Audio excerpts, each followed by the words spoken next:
বাংলাদেশে প্রতিদিন ঘটে যাওয়া গুরুত্বপূর্ণ ঘটনা ও সাম্প্রতিক নানা তথ্য নিয়ে আলোচনা এবং বিশ্লেষণে TVN24 নিউজ নেটওয়ার্কের নিয়মিত আয়োজন আলোচনায় বাংলাদেশ অনুষ্ঠানে দর্শক আপনাদের স্বাগত জানাচ্ছি। আমি আশফাক আহমেদ। আজকের অনুষ্ঠানে আমাদের সাথে অতিথি হিসেবে যুক্ত আছেন মাশরুর মাওলা, প্রেসিডিয়াম সদস্য, জাতীয় পার্টি, এবং আমাদের সাথে আরও যুক্ত আছেন সিনিয়র সাংবাদিক মাজার মিলন। আপনাদের স্বাগত জানাচ্ছি আলোচনায় বাংলাদেশ অনুষ্ঠানে। আপনাদের সাথে আলোচনা শুরু করার আগে কয়েকটি তথ্য আমি একটু দর্শকদের উদ্দেশ্যে তুলে ধরতে চাই। এরপরই আমরা আপনাদের সাথে কয়েকটি বিষয় নিয়ে আলোচনা করব আজকে। প্রথমে যে তথ্যটি তা হচ্ছে, একই ব্যক্তি টানা দুইবারের বেশি প্রধানমন্ত্রী নয়, রাষ্ট্রপতির ক্ষমতা বাড়ানোর ব্যাপারে জাতীয় ঐক্যমত্য কমিশনের সঙ্গে একমত পোষণ করেছে বিএনপি। তবে একবার গ্যাপ দিয়ে আবারও প্রধানমন্ত্রী হতে সমস্যা নেই মত দিয়েছে দলটি। বিএনপির স্থায়ী কমিটির সদস্য সালাউদ্দিন আহমেদ জানান, রাষ্ট্রের নাম পরিবর্তনের সঙ্গে একমত নয়। সাম্য, মানবিক মর্যাদা, সামাজিক ন্যায় বিচারে বিএনপি একমত। সংসদে নারীদের জন্য সংরক্ষিত আসন 50 থেকে 100 করায় মত দিয়েছেন জানিয়ে তিনি বলেন, তবে এটি পরবর্তী সংসদে বিস্তারিত আলোচনার পর বাস্তবায়ন করা হবে। নির্বাচনে প্রার্থিতার বয়স ন্যূনতম 21 বছর করার প্রস্তাবনায় দ্বিমত পোষণ করেছে বিএনপি। এক ব্যক্তি, দল এবং সরকার প্রধান হওয়ার প্রস্তাবনার বিষয়ে আপত্তি রয়েছে বিএনপির। তারা বলছে এটি দলের স্বাধীনতা, গণতান্ত্রিক চর্চার জন্য অপশন থাকা উচিত বলে মনে করেন তারা। উচ্চকক্ষে 100 আসনের বিষয়ে বিএনপি একমত। কোন প্রক্রিয়া হবে এটি আলোচনাধীন বলেও জানিয়েছেন বিএনপির স্থায়ী কমিটির এই সদস্য। এরপর আরেকটি তথ্য, তা হচ্ছে জুলাই আগস্টে ছাত্র জনতার আন্দোলনে সংগঠিত গণহত্যা ও মানবতা বিরোধী অপরাধের মামলায় সাবেক প্রধানমন্ত্রী শেখ হাসিনার বিরুদ্ধে তদন্ত প্রতিবেদন যে কোনো মুহূর্তে দাখিল হতে পারে বলে জানিয়েছেন আন্তর্জাতিক অপরাধ ট্রাইব্যুনালের চিফ প্রসিকিউটর মোহাম্মদ তাজুল ইসলাম। সাংবাদিকদের করা এক প্রশ্নের জবাবে তিনি বলেন, তদন্তের জন্য আমরা সাক্ষীদের সাক্ষ্য নিয়েছি। বিভিন্ন ধরনের ছবি ও ভিডিও ফুটেজ, যেমন সিসিটিভি ফুটেজ, ক্যামেরা কিংবা ড্রোন ফুটেজ আমরা সংগ্রহ করেছি। তদন্তের একেবারে শেষ পর্যায়ে এসে মোটামুটি এটা বোঝা যাচ্ছে যে এসব অপরাধ রাষ্ট্রীয় সিদ্ধান্তে সুপিরিয়র রেসপন্সিবিলিটির মাধ্যমে হাসিনা, তার মন্ত্রিপরিষদ, পুলিশ বাহিনী সহ সকলকে নির্দেশ দিয়েছিলেন এবং তারা এই পরিকল্পনা সাজানো থেকে শুরু করে মাঠ পর্যায়ে বাস্তবায়নে কাজ করেছে। এরপর যে তথ্যটি তা হচ্ছে, প্রধান উপদেষ্টা অধ্যাপক ডক্টর মোহাম্মদ ইউনূস জাতিসংঘকে বাংলাদেশ থেকে আরও বেশি নারী শান্তিরক্ষী নিয়োগের আহ্বান জানিয়েছেন। একই সঙ্গে তিনি আন্তর্জাতিক শান্তিরক্ষা ও নিরাপত্তার প্রচেষ্টায় বাংলাদেশের অটল অঙ্গীকার পুনর্ব্যক্ত করেছেন। রবিবার ঢাকায় রাষ্ট্রীয় অতিথি ভবন যমুনায় জাতিসংঘের শান্তি কার্যক্রম বিষয়ক under secretary general Jean Pierre Lacroix প্রধান উপদেষ্টার সঙ্গে সাক্ষাৎ করতে গেলে তিনি আহ্বান জানান, অধ্যাপক ইউনূস জাতিসংঘ শান্তি রক্ষায় সদর দপ্তর এবং মাঠ পর্যায়ে বাংলাদেশি নেতৃত্ব বৃদ্ধির পক্ষে মত দেন। জাতিসংঘ প্রতিনিধি বলেন, এই ব্যাপারেও তারা বাংলাদেশকে সমর্থন দেবে। এবং আরেকটি তথ্য, তা হচ্ছে আমেরিকান নাগরিকদের বাংলাদেশে ভ্রমণে স্টেট ডিপার্টমেন্টের সতর্কতা জারি নিয়ে ভারতীয় কিছু সংবাদ মাধ্যমের প্রতিবেদন বিভ্রান্তিকর বলে জানিয়েছে প্রধান উপদেষ্টার প্রেস উইং এর ভেরিফাইড ফেসবুক পেজে সিএ প্রেস উইং ফ্যাক্টস এ পোস্ট করা এক বিবৃতিতে বলা হয়, ভারতীয় কিছু সংবাদ মাধ্যম বাংলাদেশ সম্পর্কে আমেরিকান স্টেট ডিপার্টমেন্টের ভ্রমণ সতর্কতা নিয়ে বিভ্রান্তিকর প্রতিবেদন প্রচার করেছে। বিশেষ করে পরামর্শ দিচ্ছে সাম্প্রদায়িক সহিংসতার কারণে পার্বত্য চট্টগ্রাম অঞ্চলকে নতুন করে সতর্কতা স্তর 4 ভ্রমণ করবেন না হিসেবে সাব্যস্ত করা হয়েছে। বিবৃতিতে বলা হয়, আমরা স্পষ্ট করে বলতে চাই এই দাবিটি তথ্যগত ভুল। মূলত নিয়মিত পর্যায়ক্রমিক পর্যালোচনার অংশ হিসেবে বাংলাদেশের জন্য আমেরিকান স্টেট ডিপার্টমেন্ট আনুষ্ঠানিক সতর্কতা পুনর্প্রকাশ করা হয়েছে। ভ্রমণ সতর্কতায় স্পষ্টভাবে উল্লেখ করা হয়েছে, এখানে কেবল ছোটখাটো সম্পাদনা করা হয়েছে। এই ছিল কিছু তথ্য। আমি শুরুতে আসতে চাই জনাব মাশরুর মাওলা, একটু আপনার কাছে আসি। এই যেই প্রস্তাবগুলো নিয়ে আলোচনা হচ্ছে, আমি একটু জানতে চাই যে আপনি অথবা জাতীয় পার্টি বিষয়গুলো কীভাবে দেখে। আমি একটু তুলে ধরি, একই ব্যক্তি টানা দুইবারের বেশি প্রধানমন্ত্রী নয়, একই ব্যক্তি দল এবং সরকার প্রধান হওয়া বা না হওয়ার যে বিষয়টি, নির্বাচনে প্রার্থিতার বয়স ন্যূনতম 21 বছর করা, সংসদে নারীদের জন্য সংরক্ষিত আসন 500 থেকে 100 করা, এই ব্যাপারগুলোতে আপনি কি বলবেন মাশরুর মাওলা? থ্যাংক ইউ আমাকে মানে ডাকার জন্য মাজার ভাই, তো থ্যাংক ইউ। আসলে দেখেন, যেগুলো পয়েন্টস আপনি তুললেন, এই পয়েন্টস গুলা কিন্তু আমরাও কিন্তু ইউনূস সাহেবের সঙ্গে প্রথম যে দেখা করেছিলাম, তা আমাদের মেন পয়েন্ট যেটা বলেছিলাম, এক ব্যক্তি দুবারের বেশি প্রধানমন্ত্রী হতে পারবে না, এই পয়েন্টস আসলে আমরাও দিয়েছি। তো এখানে কোনো এটাতে আমার কোনো এখানে কোনো ডিফার করার না বিএনপির সঙ্গে আমাদের। তবে এই যে ভোটার প্রার্থীদের ব্যাপারে যেটা বলেন 21 বছর বয়স, একটা জিনিস কি, সেটা হলো ভোট দেওয়ার বয়স 18 থেকে হতে পারে, আর 21 বয়স যেটা, তার মানে কি জানেন, তার গ্রাজুয়েশন কমপ্লিট কবে বলেন? গ্রাজুয়েশনই তো আমি আমার জানা মতে কারো 23, কারো 24, কারো 25, কারো 27। তো যদি আমি তারপরে যদি ধরি, যদি আপনার খুব যদি মেরিটেড স্টুডেন্ট হন, তাহলে 22 থেকে 23-এ আপনার গ্রাজুয়েশন হতে পারে। তো 21 বছর ছেলে মানে হলো একটা কমপ্লিট ইম্যাচিওর বাচ্চা ছেলে। তো যারা এই কথাটা তুলেছে, এগুলো নিয়ে আসলে আমাদের কথা বলা উচিত, তার কারণ এগুলো বলা মানে এনার্জি লস করা এবং এগুলো অযৌক্তিক কথাবার্তা। কারণ একটা রাষ্ট্র চালানো এটা কোনো খেলনা না। কারণ ওনারা মনে করেছে খেলনা, যার কারণে রাষ্ট্রটা যেভাবে চালাচ্ছে আজকে 7 মাস ধরে, সেই 7 মাসে কি বোঝা যায় যে দেশটাকে আসলে মেরুদণ্ড ভেঙে ফেলেছে। এই যে আপনি এই যে ইউনূস সাহেব যে অঙ্গীকারের কথা বলেছেন, সেখানে আমি ওইটার সঙ্গে এই কথাটা টেনে আমি বলতে চাই, যিনি নিজের দেশের অঙ্গীকারী রাখতে পারেন নাই, উনি অন্য দেশের অন্য অন্য আন্তর্জাতিক কমিউনিটির সঙ্গে উনি কি অঙ্গীকার রাখবেন? উনি এখন পর্যন্ত যতগুলি ভাষণ দিয়েছেন, স্পিচ দিয়েছেন বিভিন্ন বিভিন্ন ইস্যুতে, প্রতিটা কথা উনি মিথ্যা বলেছেন, উনি সত্য বলেন নাই। আর যদি বলেন যে মিথ্যা বলেন নাই, তাহলে বলবো উনি নেটওয়ার্কের সঙ্গে উনি উনি সংযুক্ত না, প্রেসের সঙ্গে উনি আসলে ওনার কোনো সম্পর্ক নাই। তার মানে ওনার ক্যাবিনেট যা বলে, ক্যাবিনেট বলে তাদের কথায়, উনি বলেন ওনার কথায়। কারণ না হলে উনি প্রত্যেকটা জায়গায়, ঢাকা শহরে আমরা সবাই বসবাস করি, আপনি আমরা সবাই বসবাস করছি, এটা আমাদের সবার কাছে পরিষ্কার। ঢাকা শহর কেন, আপনার অল ওভার বাংলাদেশ, আপনি নর্মাল সেন্সে চিন্তা করেন, এই যে ঢাকাতে আমি যে এলাকায় থাকি, অন্যান্য এলাকাতেও আছে এই যে ইজি বাইক গুলা, ব্যাটারি চালিত গাড়ি করে চলছে। তো তাহলে আমাকে বলেন বিআরটিএ কি ঘুমাচ্ছে? আমি তো এই জন্য হাসতে হাসতে বলেছিলাম বিআরটিএ এর জায়গায় আরটিএ করা উচিত, রিক্সা ট্রান্সপোর্ট অথরিটি করা উচিত। তো দেশটাকে শেষ করে ফেলেছে, বুঝছেন? তো এখন এই সরকার প্রলাপ বকছে অনলি ক্ষমতা থাকার জন্য। বেনিফিট হচ্ছে শুধু ইউনূস সাহেব একাই এবং তার সঙ্গপাঙ্গ যারা আছে, এনজিও যারা চালিয়েছেন তারা। এই হলো কথাটা। Thank you. জি, মাসুমুল্লাহ, ধন্যবাদ। মাজার মিলন, আজকের যে বৈঠক গেল বিএনপি এবং ঐকমত্য কমিশনের, এই জাতীয় ঐকমত্য কমিশনের সঙ্গে বিএনপির যে বোঝাপড়ার জায়গাটি, বিষয়গুলো নিয়ে, সংস্কার নিয়ে, এই জায়গাটিতে একটি তারা একটি ন্যূনতম বোঝাপড়ার জায়গায় আজকে পৌঁছতে পেরেছে বলে আপনি এমনটা মনে করছেন কিনা, এমনটা আভাস আসলে মিলছে কিনা? দেখুন, রাজনৈতিক দল হিসেবে বিএনপি ক্ষমতায় গিয়ে তাদের একচ্ছত্র আধিপত্য যতখানি সম্ভব এই দেশের উপর কায়েম করে রাখা সম্ভব সেটির পথ খুঁজবে, এটি আসলে স্বাভাবিক ব্যাপার। রাজনৈতিক দলগুলো, বাংলাদেশের রাজনৈতিক দল এখন পর্যন্ত যারা বিগত 50-54 বছরের রাজনীতি করে এসেছে, তাদের মোটিভ আসলে ক্ষমতার রাজনীতি। দিন শেষে তারা সবাই ক্ষমতার রাজনীতি করতে চলেছে এবং ক্ষমতায় গিয়ে তাদের সেই একচ্ছত্র ক্ষমতা কিভাবে আরো টিকিয়ে রাখা যায় সেটির পথ খুঁজেছে। আমরা সেটি বিএনপির ক্ষেত্রেও দেখেছি, আওয়ামী লীগের ক্ষেত্রেও দেখেছি। আহ জাতীয় পার্টির কথা নতুন করে বলছি না, কারণ জাতীয় পার্টি যখন ক্ষমতায় এরশাদ সাহেব ছিলেন তখন তিনি আসলে পার্টি হিসেবে ক্ষমতায় আসেননি, তিনি ব্যক্তি হিসেবে সামরিক বাহিনীর প্রধান হিসেবে ক্ষমতায় এসেছিলেন, সেটি আলাদা ব্যাপার। তো আহ যে সংস্কারের কথা বলা হচ্ছে সেই সংস্কারগুলো আসলে ন্যূনতম সংস্কার। এই সংস্কারগুলো এক পর্যায় পর্যন্ত হওয়া উচিত। বিশেষ করে এখন আসলে বিশ্বের চর্চিত যে ব্যবস্থাগুলো রয়েছে, একই ব্যক্তি যদি পার্টি প্রধান এবং আহ সরকার প্রধান হন, তাহলে কি ধরনের কি বলা যায়, দলে এবং দেশে কি ধরনের একচ্ছত্র আধিপত্য এবং একক ক্ষমতা আসলে তাকে তার হাতে কুক্ষিগত অবস্থায় থাকে, সেটি শেখ হাসিনা দেখিয়ে গেছেন। সুতরাং এই জায়গাটার একটা পরিবর্তন হলে আমার মনে হয় যে নাগরিকের জন্য কিংবা ক্ষমতার ভারসাম্য রক্ষার ক্ষেত্রে, রাষ্ট্র পরিচালনার ক্ষেত্রে আরো একটু বেশি আহ জবাবদিহিতার জায়গা তৈরি হতো, ভারসাম্য তৈরি হতো। সেই জায়গাটাতে এনারা কেন আসলে এই ব্যবস্থাটি চাইছেন না, তাদের যুক্তি আছে, সেই যুক্তিকে আমার কাছে যৌক্তিক মনে হয় না। আরেকটি বিষয় যে মৌলিক পরিবর্তনের কথায় আসার পরে তারা নতুন করে বলছেন যে প্রধানমন্ত্রীর ক্ষমতার মেয়াদ, যেটি সংসদ কমিশনের পক্ষ থেকে বলা হয়েছে যে একজন ব্যক্তি দুবারের বেশি প্রধানমন্ত্রী হিসেবে আসতে পারবেন না। সেই জায়গাটিতেও তাদের আসলে কেন অমত আছে আমরা সেটি বুঝি, যে তারা চাইবেন যে তাদের যে দলীয় প্রধান যিনি কিংবা যারা থাকবেন তারা দীর্ঘ সময় ক্ষমতার মসনদে কিভাবে যুক্ত থাকতে পারেন সেটির একটি চিরস্থায়ী বন্দোবস্ত যেন হয়।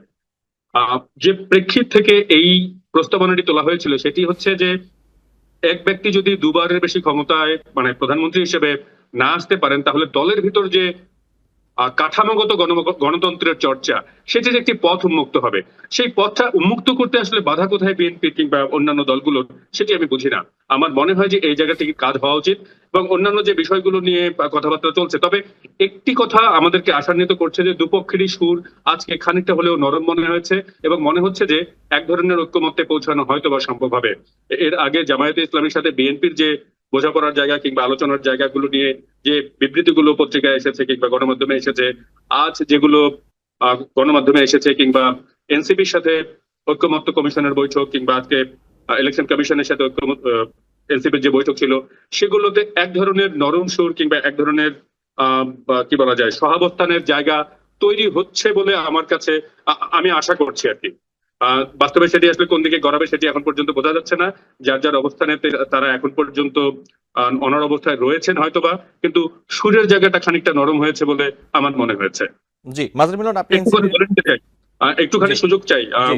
মওলা ভাই বলেছেন যে ব্যাটারি চালিত রিক্সা, খুবই দুঃখজনক মওলা ভাই, ব্যক্তিগতভাবে নেবেন না, কিন্তু এই ব্যাটারি চালিত রিক্সার যে রাজত্ব সেটি কিন্তু আওয়ামী লীগের সময় হয়েছিল। আপনাদের প্রধানমন্ত্রী, আপনারা যে প্রধানমন্ত্রীর অংশ হিসেবে সরকারে থেকেছেন, সেই প্রধানমন্ত্রীর সময় হয়েছিল। আপনি এই জায়গাটাতে অন্তত এই অন্তর্বর্তী সরকারকে দোষারোপ করতে পারেন না। অন্তর্বর্তী সরকারকে দোষারোপ করার অনেক জায়গা আছে।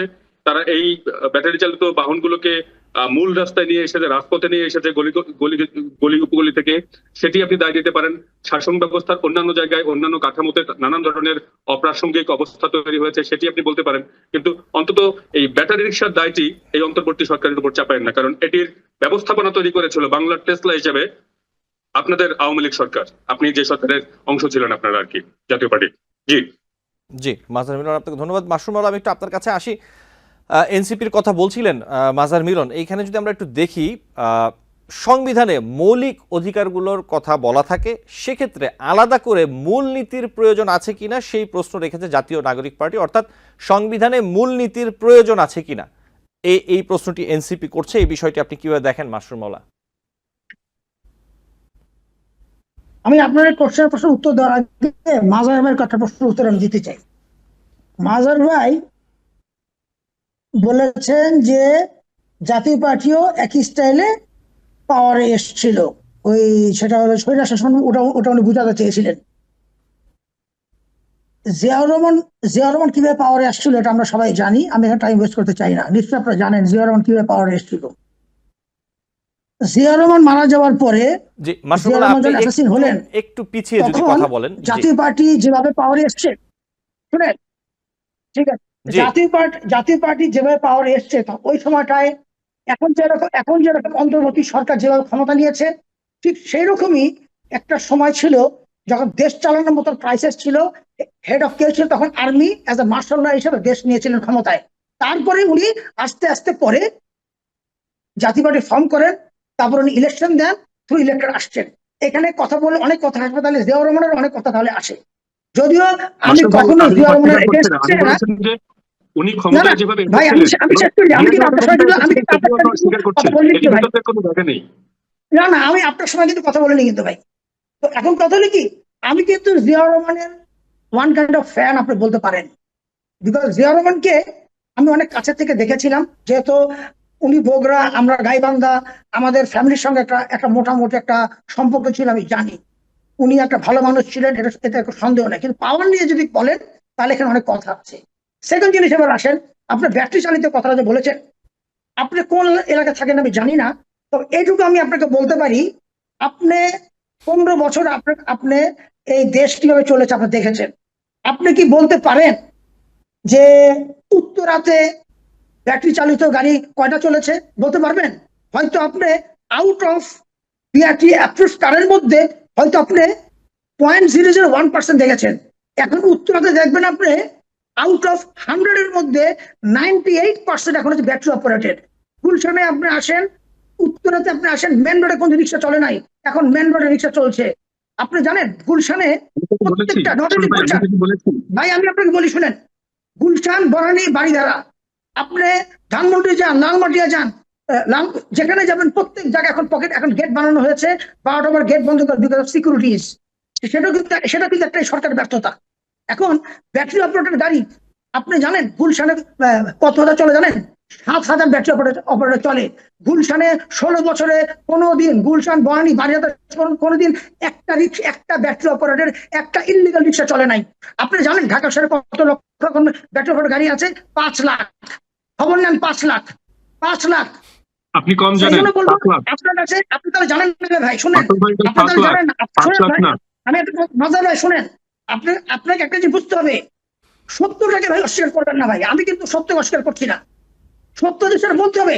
আপনি শুনেন, ইউনুস সাহেবের এখন যে পা ভাঙা হয়, আপনার হবে পা সোজা আছে, এটা বলেন না ভাই। পা যদি ভাঙ্গা থাকে বলেন পা ভাঙ্গা আছে, পা সোজা থাকে পা সোজা থাকবে ভাই। উনি এখন পর্যন্ত যতগুলো কথা বলছেন গাহা মিথ্যা কথা বলেছেন। এখন পর্যন্ত উনি যে বলছেন দেশে রিজার্ভ ঢুকিয়েছে, আপনার কাছে প্রমাণ আছে? রিজার্ভ আপনি এই কথা কেন বলছি আজকে? আপনি ইউনুস সাহেবকে যদি পছন্দ করেন ব্যক্তি, সে পছন্দ করেন, কিন্তু দেশ চালানোর ব্যাপারে আমি যদি বলি উনি 100% ফেলিয়ার লোক, ওনার ইমিডিয়েটলি রিজাইন করা উচিত। এই জন্য ওনাকে সাফাই যাবেন না ভাইজান। Thank you. জি মাসুর মাওলা, ঠিক আছে। আমার প্রশ্নটি ছিল, এনসিপি একটি প্রশ্ন তুলেছে যে সংবিধানে মৌলিক অধিকারগুলোর কথা তো বলাই থাকে, তাহলে সেই ক্ষেত্রে আলাদা করে মূলনীতির প্রয়োজন আছে কিনা, এটি আসলে তারা প্রশ্ন রেখেছে। এই বিষয়টি আপনি কিভাবে দেখছেন? দেখেন, এনসিপি তো একটা নতুন দল, নিউ বর্ন বেবি। তাদের বয়স বোধহয় 2 মাসের বাচ্চা, 2 মাসের বাচ্চা, যাদের আকিকাও এখন পর্যন্ত হয় নাই ঠিক মতন। তো ওরা কি বললো না বললো ওইটাকে ইম্পর্টেন্ট দেখা উচিত। কারণ প্রথম কথা বলতে হবে এনসিপি কে, ওরা কারা? ওরা রেভলিউশন করে আসছিল, ভেরি গুড, আমরা সবাই সাপোর্ট দিয়েছিলাম। একটা দল গঠন করার পরে তাদের লোভ লালসতা যেখানে ইউনুস সাহেব দিয়ে গেছে, আমি ওদেরকে সমর্থন করি। বিকজ ইউনুস সাহেব চেয়েছে আমার ব্যানারে থেকে একটা দল গঠন করুক, ক্ষমতায় যাক, যেমন আস্তে করে আমি সুইচ করে যেন ওই দলে ঢুকতে পারি। কারণ ক্ষমতায় থেকে যখন কেউ দল গঠন করে সেইটা আগে স্বীকার করতে হবে। আচ্ছা, এখন এই বাচ্চারা এরা যেভাবে এখন রাস্তায় নেমেছে, মনে করে দেশ চালানো ভেরি ইজি। ওরা এখন পর্যন্ত তো একটা মানে গ্রাজুয়েশনই করে না, অনেকে আছে এখন পর্যন্ত, অনেকে আছে একটা চাকরি ইন্টারভিউ দেয় নাই।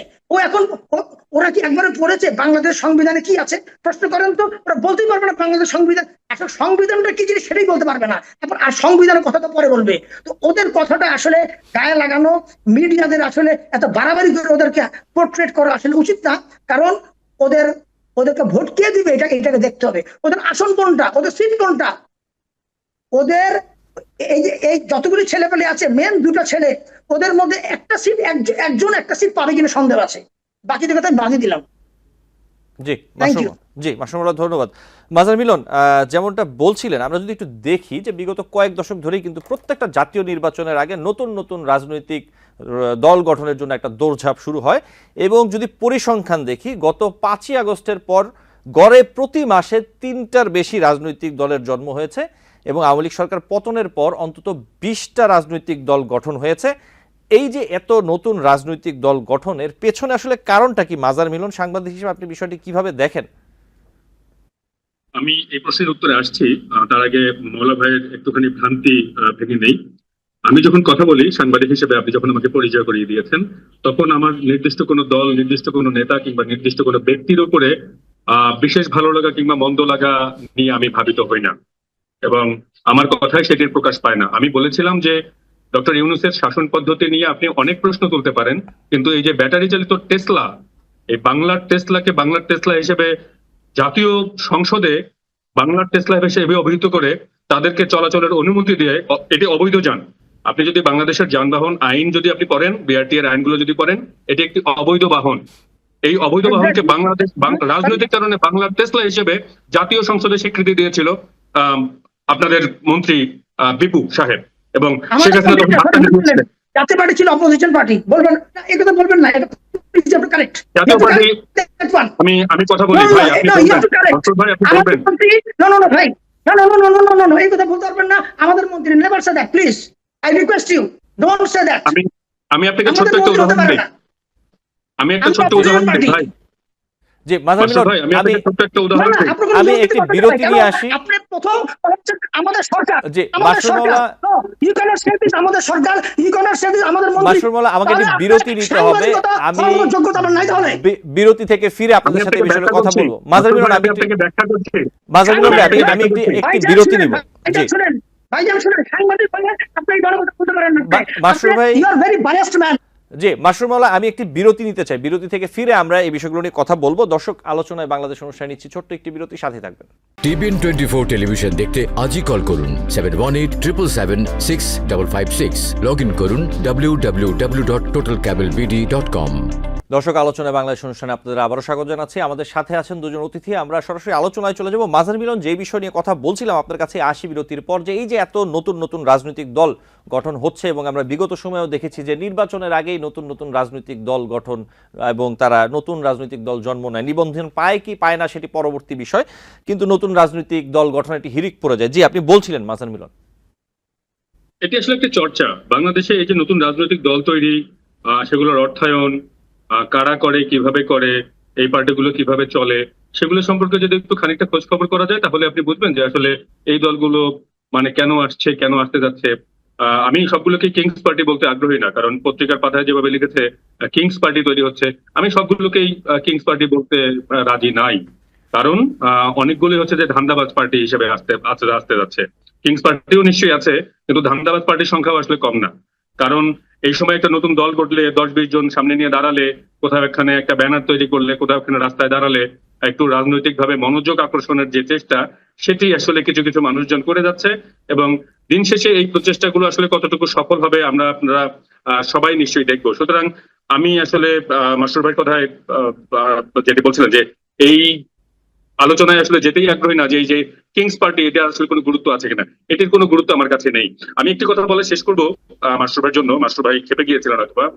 আমি শুধু একটি প্রশ্ন রাখতে চাইবো যে যে দলের মহাসচিব তার নির্বাচনী পোস্টারে লেখেন যে অমুক পদে তিনি লড়ছেন, এমপি পদে লড়ছেন, ব্র্যাকেটে লেখেন আওয়ামী লীগ সমর্থিত, সেই দল সরকারের কতটুকু ছিল আর বিরোধী দলে কতটুকু ছিল সেটি নিয়ে আর নতুন করে প্রশ্ন তোলার আমার মনে হয় যোগ্যতা নেই। আমি নিশ্চয়ই মনে আছে ঘটনাটি যে তাদের মহাসচিব সাহেব কিভাবে ব্র্যাকেটে লিখে দেন যে আওয়ামী লীগ সমর্থিত, আর নতুন করে কিছু বলার নেই। সাংবাদিক থেকে জিজ্ঞাসা করবেন কোন পত্রিকা ছাপিয়েছিল, কোন প্রিন্টে, কোন প্রেসে ছাপিয়েছিল, তাহলে উত্তরটা পেয়ে যাবেন।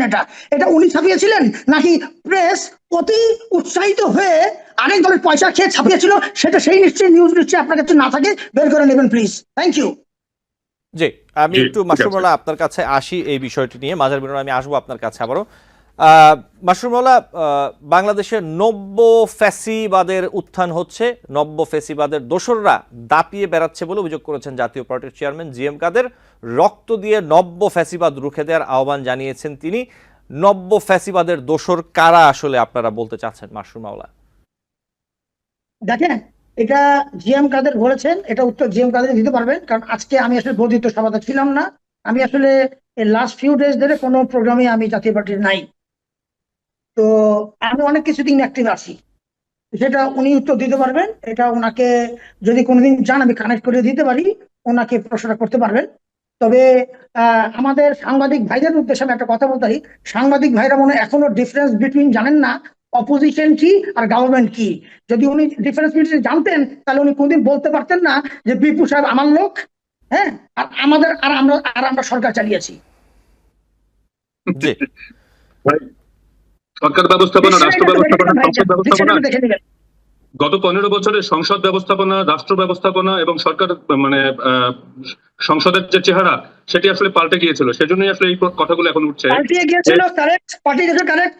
তাহলে আপনার সাংবাদিকতা তাহলে এটাও জানা উচিত, জিএম কাদেরকে যে গান পয়েন্টে যে ইলেকশন হয়েছিল, এটা তাহলে আপনার তাহলে মানে জানা উচিত। তাহলে আমরা যদি সরকারের লোক হইতাম, আমার তাহলে গান পয়েন্টে আমাদেরকে ইলেকশন করানো হয় না। আমরা যদি সরকার পদে হতাম, রসন সাহেবকে নিয়ে শেখ হাসিনা খেলে না, এটা মনে রাখতে হবে ভাই। মানে রাজনীতি যদি জনগণের জন্য করেন, ক্ষমতার জন্য না করেন, তাহলে গান পয়েন্টে থেকে আপনাকে মেরে ফেলতো না, আপনাকে জেল দিত, আপনাকে জনগণের জন্য করছেন। জনগণের জন্য যদি করেন তাহলে কোন দলের কথা বলবেন না, সাংবাদিকতা হিসেবে কথা বলবেন। কিন্তু আপনি একটা সাইড দিয়ে you are talking my friend, my dear brother, honourable brother, আপনি কিন্তু you are taking a side of doctor Yunus. You are not taking side as a সাংবাদিক. You are not neutral. You have to be neutral. মৌলা ভাই, আপনাকে একটা জিনিস মনে করিয়ে দিই। মৌলা ভাই, একটা জিনিস মনে করিয়ে দিই। আমার বাড়ি হচ্ছে উত্তরবঙ্গে, নীলফামারীতে। জাতীয় পার্টির প্রতি আমার একটা জন্মগত দুর্বলতা আছে। হ্যাঁ, জন্মগত দুর্বলতা থাকার কারণে আমি হয়তোবা আমার কষ্ট হয়, এই কথাগুলো বলতে আমার কষ্ট হয়, কিন্তু তাতে সত্য অসত্য হয়ে যায় না। আমার কষ্ট আসলে মানে সত্যটাকে অসত্য করে দেয় না। আপনি নিশ্চয়ই স্বীকার করবেন যে গত 15 বছরে আওয়ামী লীগের এই 3 টার্মে সরকার ব্যবস্থা, রাষ্ট্র ব্যবস্থা, জাতীয় সংসদ এগুলো সব মানে আড্ডাবাজির একটা জায়গায় পরিণত হয়ে গেছিল, এবং একটা মানে কি বলে মানে নিজেদের মধ্যে একটা খেলার জায়গায় পরিণত হয়েছিল, রাজনীতি একটা খেলার জায়গায় পরিণত হয়েছিল। আমি আপনার সাথে 100% একমত। আমি আপনার সাথে 100% একমত। আমি আপনার সাথে দ্বিমত হব না। এবং তার কি ভূমিকা ছিল? না না মাজার ভাই, কার কি একটা জিনিস ভূমিকা ছিল আপনি সেটা আমার, আপনি একটু আপনি মনে করে শুনেন রাখলে আমার মাজার কাছে ভাই, অবাঞ্ছিত মাজার ভাই, আপনি আমার ওই এই চ্যানেলে আপনি আমার লিঙ্কগুলি দেখেন। আমি কোনোদিন বলিনি শেখ হাসিনা ভালো চালিয়েছে। আমি প্রত্যেকটা জায়গায় আমি কিন্তু শেখ হাসিনার এগেইনস্টে কথা বলেছি যে 15 বছর শেখ হাসিনা কি চালিয়েছে। মাশরুল, আপনি একটু পেছনে বসে কথা বললে দর্শক ভালো মতো দেখতে পারবে। না না জি, শুনেন, এগুলো আমরা বলেছি, এগুলো নিয়ে এগুলো আমি তুলতে চাই না। আমরা কখনো, আমি বা জিএম কাদের, আমরা কখনো ওই সরকারের পক্ষে কোনো কথা বলি নেই। জিএম কাদেরকে যতবারই ফোর্স করে নির্বাচন নিয়েছে ততবারই পার্লামেন্টের জিএম কাদের কিন্তু এই শেখ হাসিনাকে কিন্তু গালি দিয়েছে। এবং এর রেজাল্ট কি হয়েছে জানেন? উনি যেসব আসনের এমপি হতেন সেসব আসনে ওনাকে ঢুকতে দেওয়া হতো না। সেসব আসনে ওনাকে ওনার নামে কোনো অ্যামাউন্ট, কোন টাকা যে বরাদ্দ হতো ডেভেলপমেন্ট বোর্ড, টাকা ফেরত নিয়ে যাওয়া হতো। ওনাকে এমনও হয়েছে জানেন, ওনাকে ওনার সরকারি গাড়ি থেকে নামিয়ে দেওয়া হয়েছে। ওনাকে কেন? গাড়িতে বসে উনি শেখ হাসিনার এগেনস্টে একজনের সাথে কথা বলছিলেন। এই নিউজ চলে যাওয়ার পরে, এসবি থেকে শেখ হাসিনা কানে যাওয়ার পরে voice record on the spot, on the way from Banani to Uttara যাওয়ার সময় ওনাকে গাড়ি থেকে রাস্তা নামে দেওয়া হয়েছিল। এইটা হলো জিএম কাদের। বাকিদের কথা আমি তর্ক করবো না। আমি আপনাকে বলবো জিএম কাদের সম্বন্ধে। আপনারা যদি আমাদের সিনিয়র নেতাদের সম্বন্ধে কথা বলেন, আমি ভাই এখন তর্ক আপনার সাথে করবো না। আপনারা যেটা বলবেন আমি সেটা শুনবো। কিন্তু if you talk about against GM Kader, এই জায়গায় আমি এখানে একটা ভেটো দিব। কারণ অনেক কিছু ভাইজান আপনারা কলমে লেখেন ঠিকই, কিন্তু অনেক জিনিস আপনারা জানেন না। আর যদি জেনেও যদি থাকেন হয়তো আপনার বায়াসড হয়ে যাবেন, বায়াসড হয়ে কথাগুলি বলছেন। মাসুর ভাই, জিএম কাদের সাহেবের প্রতি আমার শ্রদ্ধা আপনি তাকে জানিয়ে দেবেন। তিনি হয়তো বা জানেন যে আমি তাকে শ্রদ্ধা করি। শ্রদ্ধা করার সঙ্গত কারণ আছে, কারণ বাংলাদেশের রাজনীতিতে ভদ্রলোক বলতে আমরা যাদের 2-1 জনকে চিনি, একেবারেই হাতে গোনা 2-1 জন, তার মধ্যে জিএম কাদের সাহেব পড়েন। কিন্তু উনি যদি নির্বাচনে না যেতেন, যদি উনি কারাগারে যেতেন, বাংলাদেশের রাজনীতির চিত্র হয়তো বা অন্যরকম হতে পারতো। মাজার ভাই আরেকটা কথা বলি। আপনাকে যদি এখন সকালবেলা যদি বলে, আপনার বাসায় গিয়ে যদি আপনাকে গান পয়েন্টে ধরে নেওয়া অফিসে চল, তুই করে যদি বলে অফিসে চল, সই কর কুত্তার বাচ্চা, তোরে এখনই গুলি করে মারবো, আপনি কি করতেন? আপনার কি যে জীবন বাঁচানো আগের কাজ, নাকি আপনার মানে আগে, মানে দল আগে, কোনটা বলেন আমাকে? জীবন আগে না দল আগে? আপনি বলছেন যে জিএম কাদেরকে গুলি করে মারার হুমকি দেওয়া হয়েছিল? অফকোর্স ইভেন আমাকে পর্যন্ত সকালবেলা বাসা থেকে ডাকা হয়েছিল। না, গুলি করে মারার হুমকি দেওয়া হয়েছিল। আপনারা কি 5ই আগস্টে মওলা ভাই, 5ই আগস্টে সরকার পতনের পরে জাতীয় পার্টি কি কোনো থানায় গিয়ে এই অভিযোগটি করতে পেরেছে যে শেখ হাসিনার পক্ষ থেকে রাষ্ট্রীয় বাহিনী জিএম কাদেরকে গুলি করে মারার হুমকি দিয়েছিল? এই কথাগুলো কি আপনারা কোথাও বলেছেন? আমরা বলেছি, বলেন ওই সময়কার ওসিদেরকে ডেকে রিমান্ডে নেন, নিয়ে জিজ্ঞেস করেন যে কতগুলো থানা আমরা মামলা অভিযোগ পর্যন্ত নেওয়া হয় নাই। আপনি বলেন এই কথাটা ভাই, আমাদের পার্টি অফিস পুড়িয়ে দেয়, পাশে রমনা থানা, হ্যাঁ পাশে হলো থানা পর্যন্ত সহযোগিতা করেন। এরকম বহু ইনসিডেন্ট আছে ভাই, হাসিনার এমন ইনসিডেন্ট বহু আছে। জিএম কাদের নামে কোনো মামলা নাই। জিএম কাদের এমনও শুনেছেন নিশ্চয়ই মোবাইল স্ন্যাচ করে নিয়ে যাওয়া হয়েছে। উনি জানলার নামে কথা বলছিলেন, হাত দিয়ে টেনে মোবাইল স্ন্যাচ করে নিয়ে যাওয়া হয়েছে। এগুলো রেকর্ডও আছে। আপনার সাংবাদিককে কি কথা বলেন রে ভাই? থানা রেকর্ড করেছেন কি আপনারা জানেন না? পুলিশ কাদের কন্ট্রোলে ছিল আপনারা জানেন না ভাই? গোয়েন্দা কার কন্ট্রোলে ছিল? আপনি এখন পুলিশ কার কন্ট্রোলে ছিল আপনারা জানেন না? এখন পুলিশ কার কন্ট্রোলে বলেন? কার কন্ট্রোলে? ইউনিসেফের কন্ট্রোলে। সার্টেনলি তাই হওয়ার কথা। অনেক চিন্তা তত ইজি না ভাই, এগুলা এত ইজি না ভাই। আমি ইলেকশনে গেলাম না, আমাকে ছেড়ে দিলেন চর দিয়ে, এত ইজি না ভাই।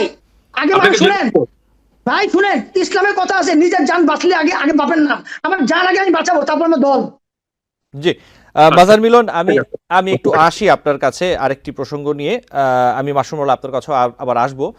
কবি ও রাষ্ট্রচিন্তক ফরহাদ মজহার অন্তর্বর্তী সরকারের প্রধান উপদেষ্টা অধ্যাপক মোহাম্মদ ইউনূসকে উদ্দেশ্য করে বলেছেন, আপনি ছাত্রদের জুলাই ঘোষণা দিতে দেননি, এটা অন্যায় কাজ হয়েছে। ছাত্ররা আজকে বড় ধরনের ঝুঁকিতে পড়ে গেছে, এই ঝুঁকির দায় কে নেবে? কারণ বিএনপি বলেন, আওয়ামী লীগ বলেন, সব একই জিনিস, এরা তো এই তরুণদের বাঁচতে দেবে না। তার এই বক্তব্য আপনি কিভাবে দেখছেন সাংবাদিক হিসেবে, এবং একই সাথে আন্দোলনের নেতৃত্ব দেয়া এই যে তরুণরা, তারা কি কোনো ঝুঁকিতে আছে? আপনি কি মনে করছেন মাজহার মিলন? ঝুঁকিতে আছেন। তারা এই ঝুঁকি কিছুটা নিজেরাও তৈরি করেছেন। তাদের যে আচরণ, তাদের যে রাজনৈতিক পদচারণা, সেই জায়গাটিতে তাদের এই ঝুঁকি তৈরি হওয়ার সঙ্গত কারণ সম্ভবত রয়ে গেছে। কারণ আপনি জানেন যে বেশ গত কয়েকদিনের ঘটনা মালা যেগুলো রয়েছে, সেগুলো আসলে তাদের নিজেদেরকে ঝুঁকিপূর্ণ করে তুলেছে। তারা নিজেরাই তাদের বক্তব্য, অন্যদের প্রতি তাদের আচরণ, কিংবা বিভিন্ন জায়গায় বিভিন্ন আলোচনায় তাদের যে অংশ এবং সেগুলো নিয়ে বাইরে এসে সেগুলোর প্রতিক্রিয়া, সেগুলো আসলে সঙ্গত না রাজনীতিতে। এটি একটি বিষয়। আরেকটি বিষয় হচ্ছে যে জুলাই চার্টার করলেই এই অবস্থা তৈরি হতো না, এটি সম্ভবত ফরহাদ মজা সাহেবের একটি ভুল ধারণা। এই চার্টার যদি করতে হয় তাহলে শুধুমাত্র ছাত্রদের পক্ষ থেকে চার্টার করতে হবে, এই ধারণাটির সঙ্গে আমি একমত। তার কারণ শুধুমাত্র এই বৈষম্য বিরোধী ছাত্র আন্দোলনের যে নেতারা, তারাই এই আন্দোলনের সাথে সম্পৃক্ত ছিলেন না। এই আন্দোলনের সাথে সম্পৃক্ত ছিলেন ছাত্র দলের নেতাকর্মীরা, বিএনপির নেতাকর্মীরা। এই আন্দোলনের সাথে সম্পৃক্ত ছিলেন একবারেই মানে কি বলে থেকে অস্তিত্বের সংকটে থাকা জামায়াতে ইসলামী। এই আন্দোলনের সাথে সংশ্লিষ্ট ছিলেন বা প্রত্যেকটা নাগরিক, বাংলাদেশের অধিকাংশ নাগরিক, অধিকাংশ ছাত্র। সুতরাং কয়েকজন ছাত্র তাদের রাজনৈতিক মতাদর্শ অনুযায়ী একটি চার্টার ঘোষণা করবে এবং সেটিকেই চার্টার হিসেবে মানতে হবে, এই প্রস্তাবের পক্ষে আমি আসলে না। তবে হ্যাঁ, এটি ঠিক যে অবস্থার ভিতর দিয়ে আমরা এসেছি, যে 18 বছর কিংবা 16-17 বছরের যে রাজনৈতিক এবং রাষ্ট্রীয় নিপীড়নের ভিতর দিয়ে এই বাংলাদেশ এসেছে, তাতে এই যে যারা যারা আন্দোলনের অংশগ্রহণকারী পক্ষ ছিল, সবার একটি মতৈক্য তৈরি হয়ে সেই ঐক্যমতের ভিত্তিতে একটি চার্টার হওয়া দরকার ছিল, যে বাংলাদেশ কিভাবে চলেছে এবং এই আন্দোলনের পরে বাংলাদেশ কিভাবে চলবে, এবং এই যে কারণে চার্টার করার কথা বলা হচ্ছিল, সেই কারণগুলো তুলে ধরে ভবিষ্যৎ বাংলাদেশের পথরেখা নির্মাণ করার জন্য সম্মিলিত একটি ঐক্যমত দরকার ছিল, যেটির চেষ্টা হয়তো বা এখনো চলছে। কিন্তু এককভাবে কোনো একটি পক্ষ চার্টার তৈরি করলে সেটির গ্রহণযোগ্যতা অতখানি থাকতো বলে আমার মনে হয়নি। সুতরাং ফরহাদ মজা সাহেবের কথা আমি একমত হতে পারছি না। জি, মাজহার মিলন, ধন্যবাদ। আমি একটু মাসুম আপনার কাছে আসি। সম্প্রতি যদি আমরা দেখি, ঢাকা এবং ঢাকার বাইরে আওয়ামী লীগ কিন্তু মিছিল করছে, তাদের মিছিল করতে দেখা যাচ্ছে। মিছিলের সংখ্যা যদি বলি এবং আকার, অনেক ক্ষেত্রে দেখা যাচ্ছে যে কিছু কিছু ক্ষেত্রে হয়তো বা বেশি লোকজন বেশি হচ্ছে।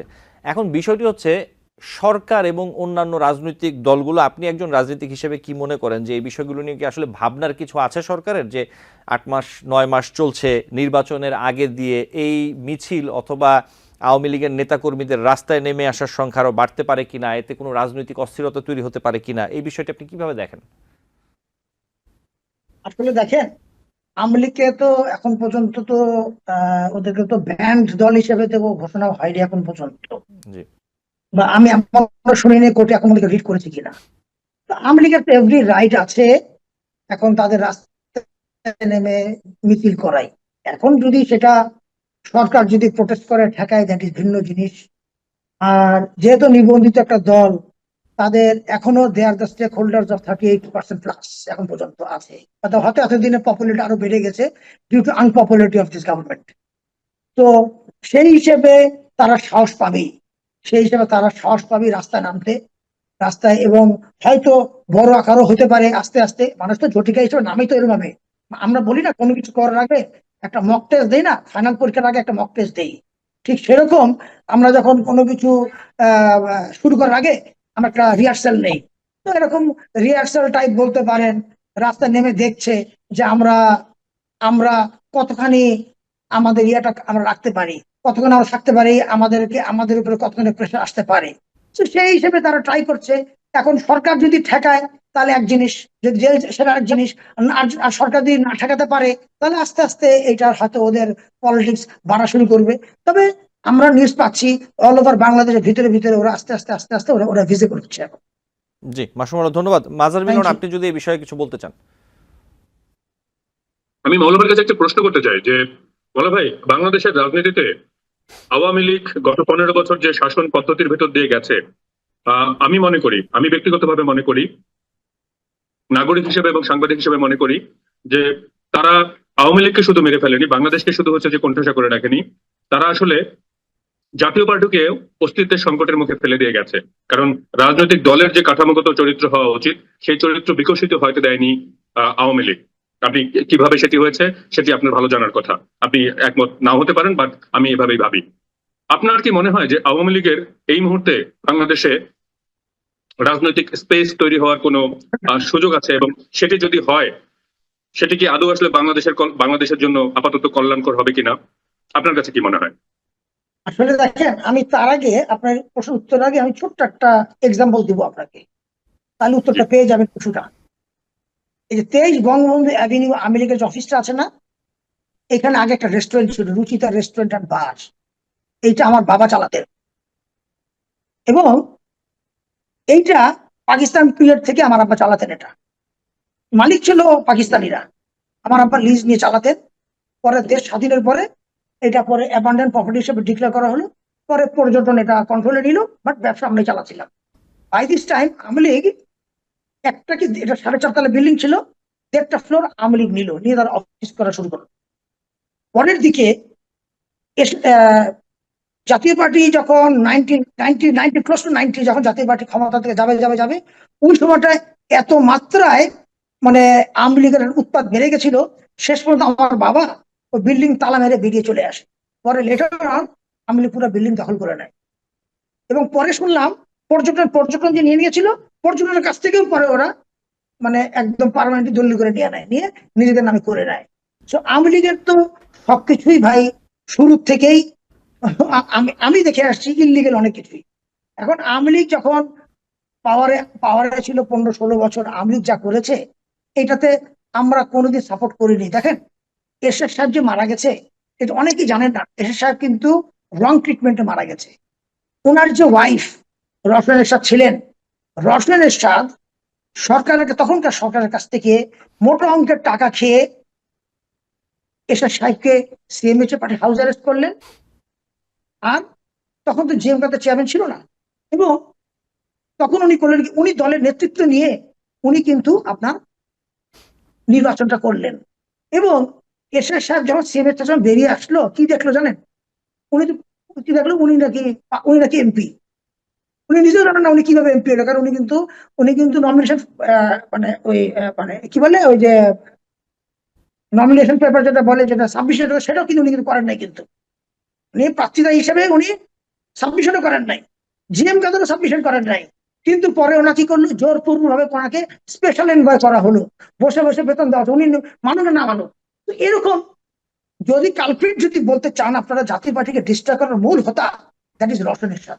আপনি জানেন রওশন এরশাদ আপনার 8 মাসের বেশি হবে ব্যাংককে উনি ট্রিটমেন্ট করেছেন। টাকাটা কে দিয়েছে জানেন? এটা আগে সরকার দিয়েছে। 8-10 কোটি টাকা তাদের খরচ কেন খরচ করেছে?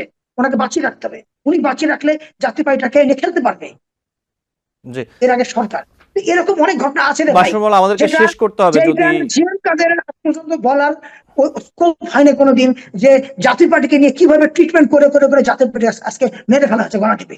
জি মাসুম আল্লাহ, নিশ্চয়ই বিষয়গুলো আমরা অন্য আরো একদিন কথা বলবো। আপনাকে ধন্যবাদ আজকে যুক্ত হওয়ার জন্য। মাজার মিলন, আপনাকে ধন্যবাদ জানাচ্ছি। আজকে আমাদের সময় শেষ, অন্যদিন আপনাদের সাথে কথা হবে। আমাদের দর্শক আপনাদের মূল্যবান মতামত শুনতে পারবেন। দুজনই ভালো থাকবেন। দর্শক, আলোচনায় বাংলাদেশ অনুষ্ঠানে আজ এই পর্যন্তই। পরবর্তী অনুষ্ঠান দেখার আমন্ত্রণ জানিয়ে বিদায় নিচ্ছি।